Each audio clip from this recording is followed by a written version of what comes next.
Students, whatever homework is given to you, you have to submit it on the very next day between 8 am to 1 pm to the given WhatsApp number, and it is compulsory to submit your homework as your attendance will be marked on the basis of your submission. Good morning, students. Welcome back. We have already completed chapter number first, collection of data. As you know, collection of data, when we are collecting data, we are collecting it in a raw form or in a raw manner. When we have huge collection of data, that is where it gets complicated. Hence, the statistics help to simplify the complex data. Here, statistics does not deal with individual measurement. Statistics deals with collection of data, then organization of data, then presentation of data, then analysis of data, and interpretation of numerical data. Here, we are moving forward towards chapter number 2, presentation of data. Now, classification of data, the method of representing raw data means rough data, into systematic and short form is called classification. Whatever data we are collecting, we are putting in systematic and short form. That is called classification of data. Now, there are two types of classification. One is qualitative data, second is quantitative data. As you know, qualitative data, it is attributes.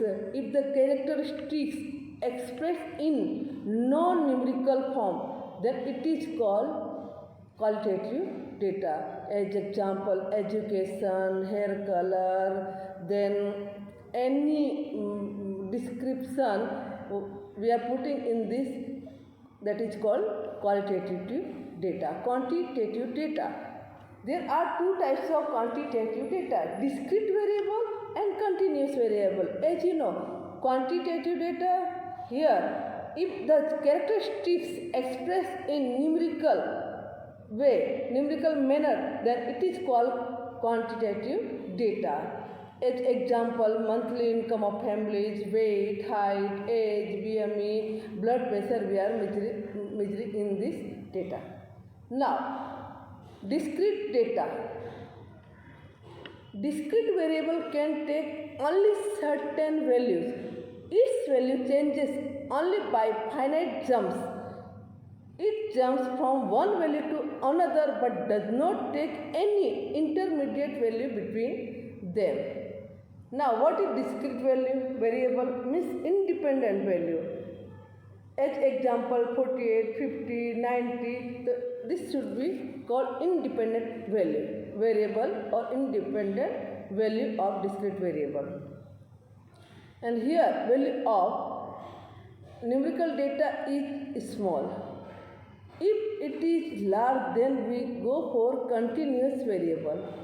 A continuous variable can take any numerical value. It may take integral values 1, 2, 3, 4, then fraction values also, and values that are not exact fractions, under root value.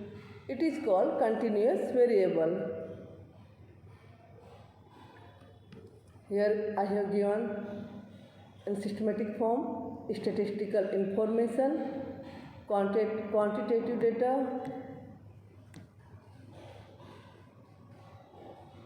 based on quantitative variable, qualitative data based on qualitative variable. Quantitative data, it is numerical data, deals with numbers. It is non-numerical data, deals with characteristics and description. Here, discrete variable, only certain value is there. If a variable can assume definite or countable value, It is called discrete variable. If a variable can assume any value within the specified range, then it is called continuous variable. Here independent value is 1, 2, 3, 4, 5, 1.2, 1.3, 145. Here we are putting value in intermediate form like 5 to 10, 10 to 15, 15 to 20. This is called continuous variable. If number of data is small, then we are going to follow discrete variable method. If data are large, so we go for continuous variable method. Now, classification, the method of representing raw data into systematic and short form is called classification. Classification of quantitative data, classification of qualitative data. First we go for classification of quantitative data. Number one is discrete frequency distribution. Second, continuous frequency distribution. Third one is cumulative frequency distribution. Class limit. Each class in a frequency distribution table is bounded by class limits. Class limits are the two ends of a class. The lowest value is called the lower class limit and the highest value the upper class limit. For example, the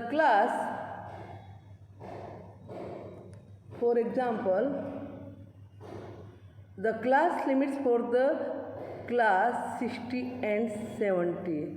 So this is called lower class limits and this is called upper class limit. Lower boundary point and upper boundary point. Now, its lower class limit is 60 and its upper class limit is 70. Class interval or class width is the difference between the upper class limit and the lower class limit, class width or class length. For the class 60 to 70, the class interval is 10. It is also called class length. Now, what is frequency? Frequency, a numerical value showing the repetition of value of an observation. The difference between maximum and minimum value of a variable of raw data is called range. Range means maximum value minus minimum value. Inclusive continuous frequency distribution is carried out for the discrete raw data having large value of range. If we are going to prepare inclusive continuous frequency distribution, it is for discrete raw data and large value of range. Now, you have to remember this formula for continuous frequency distribution. K for number of classes. C denotes for class length. Class length means upper boundary point minus lower boundary point. R for range. Range you know, maximum boundary point minus lower boundary point. Highest range minus lowest range. C means class length. Formula for C is, if you have to find out class length, then you have to divide range by number of classes. Now, here we multiply C into K. Class length into number of classes. It is equal to or greater than range. Range equal to number of classes into class interval. It consists minimum 6 and maximum 15 classes. Mid value, formula of mid value of a class is value of upper limit plus value of lower limit is called, it is divided by 2. If we divide these two summation by 2, we will get average or we will get mid value of a class. Then lower boundary point. Lower boundary point formula mid value minus 1 upon 2 class length. If we have to find out in any sum lower boundary point, then first we have to find out mid value, then we have to deduct from it half class length, and then we have to find out upper boundary point. We will add 1 upon 2 class length into mid value. So formula for lower boundary point equal to mid value minus 1 upon 2 class length, upper boundary point equal to mid value plus 1 upon 2 class length. Exclusive classes are to be prepared for the continuous data. Here we are preparing exclusive classes. Now, continuous frequency distribution. The class length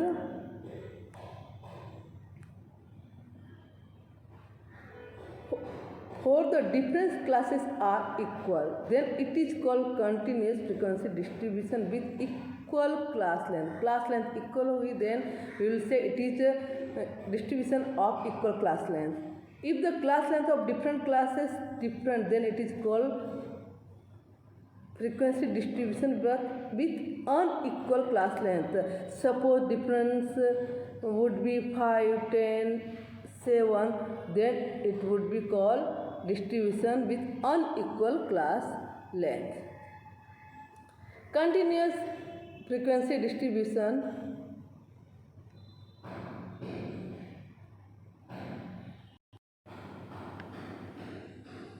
on the basis of class limit, continuous frequency distribution, exclusive frequency distribution and inclusive frequency distribution.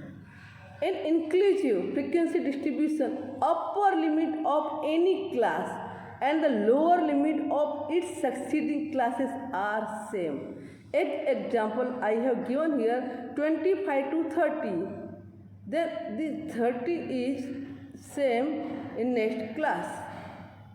Now, in inclusive frequency distribution, upper limit of any class and the lower limit of its succeeding class are not same.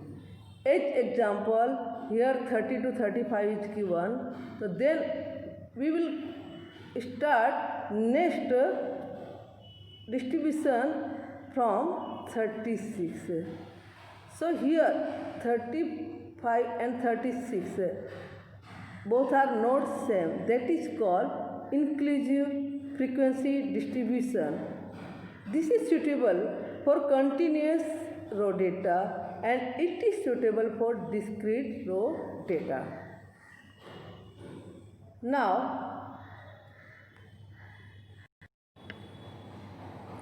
cumulative frequency distribution. Cumulative means additive, addition, frequency, the number of observation repeated distribution, sum of the frequency up to the value of an observation or a class is called cumulative frequency and its distribution is called cumulative frequency distribution. There are two types of cumulative frequency distribution, less than type, second one is more than type. Less than type, the sum of the frequencies up to the specified value of the observation or specified upper boundary point. Here, the sum of all frequency of the specified value of the observation or the lower limit of the specified class and the value or classes succeeding to it. You will understand very well at the time of calculation of. Here we have completed 3 portions of chapter number 2, presentation of data. In next session we will start exercise 2.1. Till then keep studying. Goodbye. Thank you.